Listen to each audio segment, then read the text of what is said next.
കഴിഞ്ഞ ദിവസം repeated multiplication എന്ന ചാപ്റ്ററിലെ ഫാക്ടറൈസേഷൻ എന്ന ഭാഗമാണ് നമ്മൾ പഠിച്ചത്. ആ ഫാക്ടറൈസേഷനിലെ നമ്പേഴ്സിനെ പ്രോഡക്റ്റ് ഓഫ് പ്രൈം നമ്പേഴ്സായി എഴുതാൻ നമ്മൾ പഠിച്ചു. അതിൽ കുറച്ച് ഹോംവർക്ക് തന്നിട്ടുണ്ടായിരുന്നു. ഹോംവർക്ക് നോക്കാം. 784 equal to 2 raised to 4 into 7 square. 750 equal to 2 into 3 into 5 cube. 625 equal to 5 raised to 4. 1024 equal to 2 raised to 10. Next ഈ ലെസണില് പവേഴ്സ് ഓഫ് ഫ്രാക്ഷൻ ആണ് നമ്മൾ പഠിക്കാൻ പോകുന്നത്. പവേഴ്സ് ഓഫ് ഫ്രാക്ഷനിൽ പഠിക്കാനുള്ളത് ഫ്രാക്ഷന്റെ പവേഴ്സ് എങ്ങനെ എഴുതാമെന്നാണ് നമ്മൾ പഠിക്കാൻ പോകുന്നത്. നാച്ചുറൽ നമ്പേഴ്സിന്റെ പവേഴ്സ് എങ്ങനെ എഴുതാമെന്ന് നമ്മൾ പഠിച്ചു. അടുത്തത് ഫ്രാക്ഷന്റെ പവേഴ്സ് എങ്ങനെ എഴുതാം. First example 1/3 whole raise to 4. 1/3 whole raise to 4 1/3നെ 4 ടൈംസ് എഴുതാം. 1/3 into 1/3 into 1/3 into 1/3. That is equal to numerator 1 into 1 into 1 into answer 1 by denominator 3 into 4 times 3 equal to 1/3 raised to 4. 3 raised to 4 3 into 3 into 3 into that is equal to 1/81. Next example 2/3 whole raised to 3. 2/3 3 times multiply.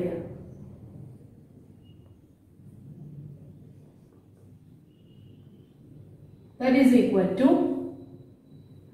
numerator 2 into 2 into 2 by 3 into 3 into 3. That is 2 raised to 3 by 3 raised to 3. 2 raised to 3 എന്ന് പറയുന്നത് 2 into 2 into 2 8. 3 into 3 into 3 that is 27. ഇനി ഇവിടെ 2/3 whole raise to 3നെ ഇതൊന്നും എഴുതേണ്ട ആവശ്യമില്ല. നമ്മൾ എന്ത് എഴുതിയാൽ മതി? ഫ്രാക്ഷൻ ഹോൾ റേസ് ടു 3 എന്നുള്ളത് 2 raised to 3 that is numerator raised to 3 by denominator raised to 3. ഈ മൾട്ടിപ്ലിക്കേഷൻ ഇതൊന്നും ഇനി എഴുതണ്ട.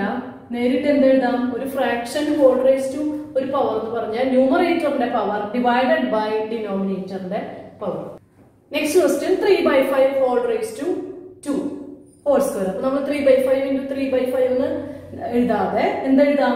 ന്യൂമറേറ്ററിന്റെ സ്ക്വയർ 3/5 ഹോൾ സ്ക്വയർ എന്ന് പറയുന്നത് ന്യൂമറേറ്ററിന്റെ square that is 3 square by ഡിനോമിനേറ്ററിന്റെ square 5 square. Answer 3 into 3 9/25. Next question 2 and 2/5 whole raise to 3. 2 and 2/5 എന്ന് പറയുന്നത് mixed fraction ആണ്. അതിനെ ഇംപ്രോപ്പർ ഫ്രാക്ഷനിലേക്ക് കൺവെർട്ട് ചെയ്തിട്ടാണ് നമുക്ക് ചെയ്യാൻ പറ്റുള്ളൂ. ഇംപ്രോപ്പർ ഫ്രാക്ഷൻ, മിക്സഡ് ഫ്രാക്ഷൻ ഇതൊക്കെ നമ്മൾ 6th പഠിച്ചിട്ടുണ്ട്. എന്നാലും ഒരു പ്രാവശ്യം കൂടി പറയാം. ഫ്രാക്ഷൻസ് 3 ടൈപ്സ് ഉണ്ട്. Proper fraction, improper fraction, mixed fraction.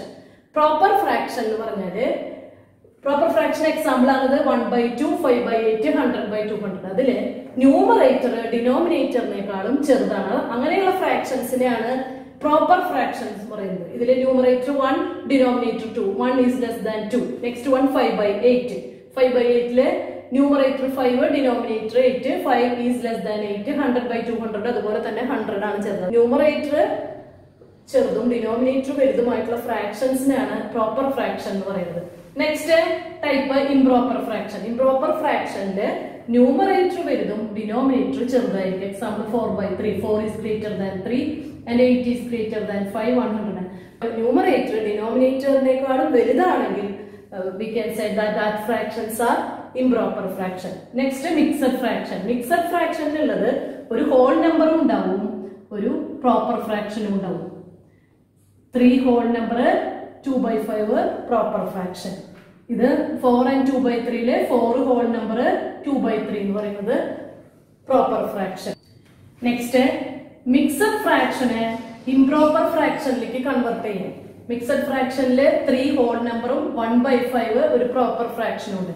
അപ്പൊ ഇംപ്രോപ്പർ ഫ്രാക്ഷനിലേക്ക് കൺവെർട്ട് ചെയ്യാൻ whole number into denominator of the proper fraction plus numerator 3 into 5 plus 1 16 by proper ഫ്രാക്ഷന്റെ ഡിനോമിനേറ്റർ.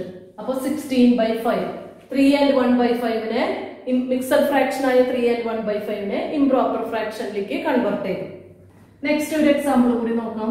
2 and 3/4. മിക്സഡ് ഫ്രാക്ഷനെ ഇംപ്രോപ്പർ ഫ്രാക്ഷനിൽ കൺവേർട്ട് ചെയ്യുമ്പോൾ ഹോൾ നമ്പർ 2 ഇൻറ്റു ഡിനോമിനേറ്ററിലെ 4 plus ന്യൂമറേറ്ററിലെ 3 divided by proper ഫ്രാക്ഷനിലെ ഡിനോമിനേറ്റർ. അപ്പൊ 4 ഇൻറ്റു 2 8 പ്ലസ് 3 11/4. മിക്സഡ് ഫ്രാക്ഷൻ ആയി 2 and 3/4 improper ഫ്രാക്ഷനിലേക്ക് convert ചെയ്യുമ്പോൾ 11/4.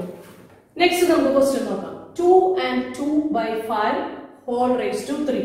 അപ്പൊ 2 and 2/5 എന്ന് പറയുന്നത് മിക്സഡ് ഫ്രാക്ഷൻ ആണ്. അതിനെ ഇംപ്രോപ്പർ ഫ്രാക്ഷനിലേക്ക് കൺവേർട്ട് ചെയ്യുമ്പോൾ 2 into 5 10 plus 2 12/5 ഇംപ്രോപ്പർ ഫ്രാക്ഷൻ ആയി. അപ്പൊ 2 and 2/5 പകരം എന്ത് എഴുതാം? 12/5 whole raised to 3. ഒരു ഫ്രാക്ഷന്റെ പവർ കണ്ടുപിടിക്കാൻ എന്ത് ചെയ്യണം? ന്യൂമറേറ്ററിന്റെ പവർ ഡിവൈഡഡ് ബൈ ഡിനോമിനേറ്ററിന്റെ പവർ.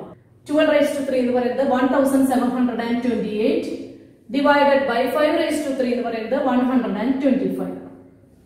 ഇനി 1000 ലാസ്റ്റ് ആൻസർ നോക്കി. ഫ്രാക്ഷന്റെ ലാസ്റ്റ് ആൻസർ എപ്പോഴും പ്രോപ്പർ ഫ്രാക്ഷനിൽ ആയിരിക്കണം. അപ്പൊ 1728 by 125 എന്നുള്ളത് ഇംപ്രോപ്പർ ഫ്രാക്ഷൻ ആണ്. അപ്പൊ നമ്മൾ എന്ത് വേണം? അതിനെ മിക്സഡ് ഫ്രാക്ഷനിലേക്ക് കൺവേർട്ട് ചെയ്യണം. മിക്സഡ് ഫ്രാക്ഷനിലേക്ക് കൺവേർട്ട് ചെയ്യുമ്പോൾ 1728നെ 125 കൊണ്ട് ഡിവൈഡ് ചെയ്യും. അപ്പൊ ഫസ്റ്റ് 3 ഡിജിറ്റ്സ് 172 110 25. 478നെ 125 കൊണ്ട് ഡിവൈഡ് ചെയ്യുമ്പോൾ 3.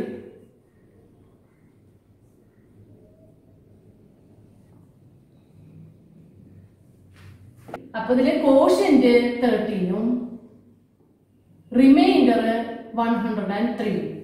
അപ്പൊ 1728 by 125നെ മിക്സഡ് ഫ്രാക്ഷനിലേക്ക് ആക്കുമ്പോൾ 13 ഹോൾ നമ്പർ പാർട്ടിൽ, അതായത് കോഷ്യന്റ് ഹോൾ നമ്പർ പാർട്ടിൽ എഴുതി, റിമൈൻഡർ പ്രോപ്പർ ഫ്രാക്ഷന്റെ ന്യൂമറേറ്ററിൽ എഴുതി, ഡിവൈഡഡ് ബൈ 125 ഡിവൈസർ. അതായത് quotient whole number part, proper ഫ്രാക്ഷന്റെ ന്യൂമറേറ്ററിലെ റിമൈൻഡർ, ഡിനോമിനേറ്ററിലെ ഡിവൈസർ. അതായത് ഇവിടുത്തെ ഇംപ്രോപ്പർ ഫ്രാക്ഷനിലെ ഡിനോമിനേറ്ററിൽ 125. Answer 13 and 103 by 125. Page number 56 question 2/3 whole raised to 5. 2 raised to numerator raised to 5 by denominator raised to 5, 3 raised to 5. 2 raised to 5 is 32 by 3 raised to 5 243. Text ബുക്കിലെ page number 56 മൂന്ന് problem കൂടി ഉണ്ട്. 3/5 whole raised to 4, 1/2 whole raised to 10, 2 and 1/2 whole raised to 3. Homework ചെയ്യും. Next text ബുക്കിലെ section powers of decimal, അതായത് ഡെസിമലിന്റെ powers എങ്ങനെ എഴുതാൻ നോക്കാം. 1.2 whole square. 1.2 whole square എന്ന് പറഞ്ഞാൽ 1.2നെ 2 ടൈംസ് മൾട്ടിപ്ലൈ ചെയ്യണം. 1.2 into 1.2. ഇത് ചെയ്യാനായിട്ട് പോയിന്റ് ഇല്ലാതെ ഈ നമ്പർ എത്രയാണെന്ന് എഴുതാം. പോയിന്റ് ഇല്ലാതെ നമ്പർ 12 into 12. അപ്പൊ 1.2 into 1.2ല് പോയിന്റ് ഇല്ലാതെ എഴുതുമ്പോൾ നമ്പർ എന്തായി? 12 into 12. ആൻസർ 144. ഇതാണ് ഇതിന്റെ ആൻസർ. അപ്പൊ 144 എഴുതി. ഇനി നമ്മൾ എന്ത് ചെയ്യും? ഇവിടെ ഒരു ഡെസിമൽ പ്ലേസ് ഉണ്ട്, ഇവിടെയും ഡെസിമൽ പ്ലേസ് ഉണ്ട്. അപ്പൊ രണ്ടും കൂടി 2 ഡെസിമൽ പ്ലേസസ്. അപ്പൊ റൈറ്റ് സൈഡിൽ നിന്ന് കൗണ്ട് ചെയ്തിട്ട് 1 2 ഡിജിറ്റ്സ് കഴിഞ്ഞ് മാർക്ക് ചെയ്യണം.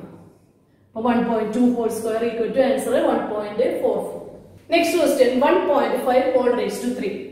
1.5 3 ടൈംസ് മൾട്ടിപ്ലൈ ചെയ്തു. ഇനി ആൻസർ എഴുതാൻ ഡെസിമൽ പോയിന്റ് ഇല്ലാതെ 1.5 എന്നുള്ളത് 15 into 15 into 15. ആൻസർ അത് 3375. Multiply by answer 3000. ഇനി എന്ത് വേണം? നമ്മൾ പോയിന്റ് ഇടണം. അപ്പൊ ഫസ്റ്റ് 1.5ല് എത്ര ഡെസിമൽ പ്ലേസസ് ഉണ്ട്? ഡെസിമൽ പ്ലേസ് എന്ന് പറഞ്ഞാല് പോയിന്റ് കഴിഞ്ഞ് എത്ര ഡിജിറ്റ്സ് ഉണ്ടെന്നാണ് നോക്കേണ്ടത്. ഇവിടെ 1, ഇവിടെ ഒരെണ്ണുണ്ട്, ഇവിടെ ഒരെണ്ണുണ്ട്. അപ്പൊ ആകെ 3 പ്ലേസസ് വേണം ആൻസറിൽ. അപ്പൊ റൈറ്റ് സൈഡിൽ നിന്ന് കൗണ്ട് ചെയ്യുമ്പോൾ 1 2 3. അപ്പൊ ആൻസർ 3.375. 10ന്റെ 100ന്റെ 1000ന്റെ പവേഴ്സ് ഒക്കെ മൾട്ടിപ്ലൈ ചെയ്ത് എഴുതാതെ തന്നെ എളുപ്പത്തില് സീറോസ് എഴുതി ആൻസർ എഴുതാൻ പഠിച്ചിട്ടുണ്ടായിരുന്നു. അതുപോലെ ഇവിടെ നോക്കാം 1.5 raised to 3. ഈ മൾട്ടിപ്ലൈ ചെയ്യാതെ തന്നെ ആൻസർ ഇങ്ങനെ എഴുതാനായിട്ട് അപ്പൊ 1.5 whole raise to 3 decimal places എത്ര നോക്കി. ഡെസിമൽ പ്ലേസസ് എന്ന് പറഞ്ഞാല് പോയിന്റ് കഴിഞ്ഞിട്ട് എത്ര ഡിജിറ്റ്സ് ഉണ്ട് നോക്കുക. അപ്പൊ 1.5 പോയിന്റ് കഴിഞ്ഞ് എത്ര ഡിജിറ്റ് ഉണ്ട്? ഒരു ഡിജിറ്റ് ഉണ്ട്. അപ്പൊ 1 പവർ എത്രയാണ് കാണേണ്ടത്? തേർഡ് പവർ ആണ്. അപ്പൊ 3 ഇത് രണ്ടും മൾട്ടിപ്ലൈ ചെയ്യാം. 1 into 3 3. അപ്പൊ ആൻസർ എഴുതിയിട്ട് ആൻസർ 15 into 15 into 15 ആൻസർ 3375 എന്ന് എഴുതിയിട്ട് 3 ഡെസിമൽ പ്ലേസസ് ആണ് ആൻസറിൽ ഉണ്ടാവേണ്ടത്. അപ്പൊ നമ്മൾ ഇവിടെ കൗണ്ട് ചെയ്ത് 1 2 3 ഡെസിമൽ വിടുന്നു. അപ്പോ ഇങ്ങനെ മൾട്ടിപ്ലൈ ചെയ്ത് എഴുതാതെ തന്നെ ആൻസർ എഴുതാൻ പറ്റും.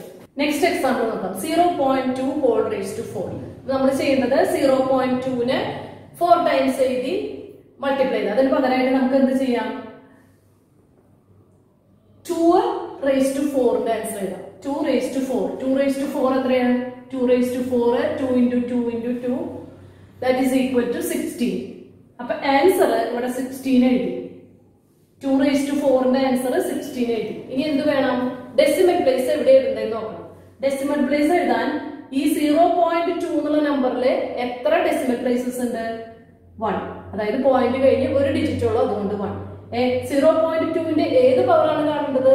ഫോർത്ത് പവർ ആണ്. അപ്പൊ 1 into 4 equal to 4. അപ്പൊ ആൻസറില് ഡെസിമൽ പ്ലേസസ് എത്ര വേണം? 4 വേണം. അപ്പൊ എന്ത് വേണം? ഇവിടെ നിന്ന് കൗണ്ട് ചെയ്തിട്ട് 4 ആവണം. അപ്പൊ ഇവിടെ ആകെ 2 ഡിജിറ്റ്സ് ഉള്ളൂ. അപ്പൊ നമ്മൾ കൗണ്ട് ചെയ്തു 1 2. ഇനി തേർഡ് ഡിജിറ്റ് ഇല്ല, അതിന് പകരം നമ്മൾ 0 എഴുതി. നെക്സ്റ്റ് ഫോർത്ത് ഡിജിറ്റും ഇല്ല, 0 എഴുതി, ഡെസിമൽ ഇട്ടു. 1 2 3 4 പ്ലേസ് കഴിഞ്ഞിട്ട് ഡോട്ട് ഇട്ടു. ഹോൾ നമ്പർ പാർട്ട് ഇല്ല, അതിന് പകരം നമ്മളവിടെ 0 എഴുതി. Answer is 0.0016. Next question. Given 12 cube equal to 1728, find 1.2 whole raised to 3 and 0.12 whole raised to 3. So first 1.2 whole raised to 3. 1.2 whole raised to 3 ne 3 times എഴുതേണ്ട ആവശ്യമില്ല. നമ്മൾ എന്ത് എഴുതണം? ആൻസർ നേരിട്ട് എഴുതാം. അപ്പൊ പോയിന്റ് ഇല്ലാതെ എഴുതുമ്പോൾ എന്തായി? 12. അപ്പൊ നമ്മൾ കാണേണ്ടത് 12 raised to 3. പക്ഷെ ആൻസർ ഇവിടെ തന്നിട്ട് ഒരു 12 raised to 3 മൾട്ടിപ്ലൈ ചെയ്യേണ്ട ആവശ്യമില്ല. ക്വസ്റ്റ്യൻ തന്നെ ആൻസർ ഉണ്ട്. 12 raised to 3 ആൻസർ 1728. അത് എഴുതി. ഇനി 1.2 ഹോൾ റേസ് ടു 3 ആയതുകൊണ്ട് ഡെസിമൽ പോയിന്റ് ഇടണം. പോയിന്റ് എവിടെയാണ് നോക്കുക? പോയിന്റ് എവിടെയാണ് നോക്കണത്? ഇതില് എത്ര നമ്പർ ഓഫ് ഡെസിമൽ പ്ലേസസ് ഉണ്ട് നോക്കി. ഇവിടെ number of decimal places 1 power 3 multiply ചെയ്തു. 1 into 3 3. അപ്പോ ആൻസറില് 3 ഡെസിമൽ പ്ലേസസ് വേണം. റൈറ്റ് സൈഡിൽ നിന്ന് കൗണ്ട് ചെയ്യുമ്പോൾ 1 2 3 3 ഡിജിറ്റ്സ് കഴിഞ്ഞ് ഡോട്ട് ടു 1.728 ആൻസർ. ഇതിൽ രണ്ടാമത് ഒരു ഒരെണ്ണം കൂടി കാണുന്നുണ്ട്. 0.12 whole raise to 0.12 whole raise. അപ്പൊ ഡെസിമൽ ഇല്ലാതെ 0.12 എന്ന് പറയുമ്പോൾ ലെഫ്റ്റ് സൈഡ് 0 വരുമ്പോ വാല്യൂ ഇല്ലാത്തതുകൊണ്ട് ഇതെന്താണ്? 12. അപ്പൊ നമ്മൾ 12 raised to 3 ആൻസർ എഴുതി. 12 raised to 3 ആൻസർ ഇവിടെ തന്നിട്ടുണ്ട് 1728. ഇനി ഡെസിമൽ പോയിന്റ് ഇടണം. ഡെസിമൽ പോയിന്റ് ഇടുമ്പോൾ ഇവിടെ നോക്കുമ്പോ ഈ 0.12 എത്ര ഡെസിമൽ പ്ലേസസ് ഉണ്ട്? അതായത് പോയിന്റ് കഴിഞ്ഞ് എത്ര ഡിജിറ്റ്സ് ഉണ്ട്? 2 ഡിജിറ്റ്സ് ഉണ്ട്. അപ്പൊ number of decimal places 2 power എത്രയാ? 3 മൾട്ടിപ്ലൈ ചെയ്തു. അപ്പൊ ആൻസറിൽ എത്ര ഡെസിമൽ പ്ലേസസ് വരണം? 6 ഡെസിമൽ പ്ലേസസ് വേണം. 6 ഡെസിമൽ പ്ലേസസ് 6 ഡിജിറ്റ്സ് ഇല്ല ഇവിടെ. അപ്പൊ നമ്മൾ 0 ഇട്ടിട്ട് വേണം പോയിന്റ് ഇടാൻ. റൈറ്റ് സൈഡിൽ നിന്ന് കൗണ്ട് ചെയ്തു 1 2 3 4 5 6 6 ഡിജിറ്റ്സ് കഴിഞ്ഞ് ഇവിടെ പോയിന്റ് ഇട്ടു. ദെൻ ഹോൾ നമ്പർ പാർട്ടില് 0 എഴുതി. അപ്പൊ ആൻസർ 0.001728. ഇവിടെ 6 ആണ് കിട്ടിയത്. 6 ഡെസിമൽ പ്ലേസസ് ഇവിടെ ഉണ്ട്. Page number 56 question. Given 16 raised to 3 equal to 4096. Compute these powers. First question 1.6 whole raised to 3, 0.16 whole raised to 3, 0.016 whole raised to 3. ഇവിടെ 16 ക്യൂബ് തന്നിട്ടുണ്ട്. മൾട്ടിപ്ലൈ ചെയ്ത് കണ്ടുപിടിക്കേണ്ട ആവശ്യമൊന്നുമില്ല. ഇനി ഫസ്റ്റ് ക്വസ്റ്റ്യൻ നോക്കാം. 1.6 ഹോൾ റേസ് ടു 3. ഡെസിമൽ ഇല്ലാതെ number നോക്കുമ്പോൾ 16. അപ്പൊ നമ്മൾ എഴുതേണ്ടത് 16 raised to 3 answer 16 raised to 3 4096. Decimal place നോക്കുമ്പോൾ 1.6 number of decimal places 1 power 3 multiply ചെയ്യുമ്പോൾ 1 into 3 3 ഡെസിമൽ. അപ്പൊ ആൻസറിൽ 3 ഡെസിമൽ പ്ലേസസ് വേണം. റൈറ്റ് സൈഡിൽ നിന്ന് കൗണ്ട് ചെയ്യുമ്പോൾ 1 2 3 4.096. Next question 0.16 whole raise to 3. പവറും ഡെസിമൽ പ്ലേസസ് ഇവിടെ കൂടുതലാണ്. നമ്മൾ നീക്കി ഇതിന്റെ ആൻസർ ചെയ്ത് അങ്ങോട്ട് നീക്കി ആൻസർ ചെയ്തു. 16 raised to 3 ആൻസർ 4096. എവിടെയാണ് പോയിന്റ് ഉണ്ടെന്ന് നോക്കാനായിട്ട് ഇവിടെ നമ്പർ ഓഫ് ഡെസിമൽ പ്ലേസസ് നോക്കി 2 ഡെസിമൽ പ്ലേസസ് ഉണ്ട്. 0.16 പോയിന്റ് കഴിഞ്ഞ് 2 ഡിജിറ്റ്സ് ഉണ്ട്. അതുകൊണ്ട് number of decimal places 2. Next power 3 multiply ചെയ്യുമ്പോൾ 2 into 3 6. അപ്പൊ ആൻസറിൽ 6 ഡെസിമൽ പ്ലേസസ് വേണം. അപ്പൊ കൗണ്ട് ചെയ്യുമ്പോൾ 1 2 3 4 ഡിജിറ്റ്സ് ഉള്ള ഇവിടെ ബാക്കി 5 6 digits കഴിഞ്ഞ് after 6 digits put decimal and whole number part 0 ആണ്, therefore 0. അപ്പൊ answer 0.004096. Next question 0.016. 16 raised to 3 answer എഴുതണം. ആൻസർ എഴുതാൻ മുന്നേ നോക്കുമ്പോൾ തന്നെ അറിയാം നമ്പർ ഓഫ് ഡെസിമൽ പ്ലേസസ് ഒക്കെ അറിയാണ്. അതുകൊണ്ട് നിങ്ങൾ നീക്കി എഴുതാം 4096 ആൻസർ. 16 raised to 3 ആൻസർ എഴുതി. ഇവിടെ number of decimal places 1 2 3 power 3 3 into 3 9 decimal. ആൻസറിൽ 9 ഡെസിമൽ പ്ലേസസ് വേണം. അപ്പൊ കൗണ്ട് ചെയ്യുക. റൈറ്റ് സൈഡിൽ നിന്ന് കൗണ്ട് ചെയ്യുമ്പോൾ 1 2 3 4 5 6 7 8 9. ആഫ്റ്റർ 9 ഡിജിറ്റ്സ് കഴിഞ്ഞപ്പോ ഡെസിമൽ ഇട്ടു, ഹോൾ നമ്പർ പാർട്ട് ഇല്ല, 0. ആൻസർ 0.00000496. അതായത് 9 ഡിജിറ്റ്സ് വന്നു. ഡെസിമൽ കഴിഞ്ഞ് 9 ഡിജിറ്റ്സ് വന്നു. ടെക്സ്റ്റ് ബുക്കിലെ പേജ് നമ്പർ 56 3 ക്വസ്റ്റ്യൻ കൂടി ഉണ്ട്. 1.1 whole raised to 3, 0.02 whole raised to 5, 0.01 whole raised to 6. Homework ചെയ്യും.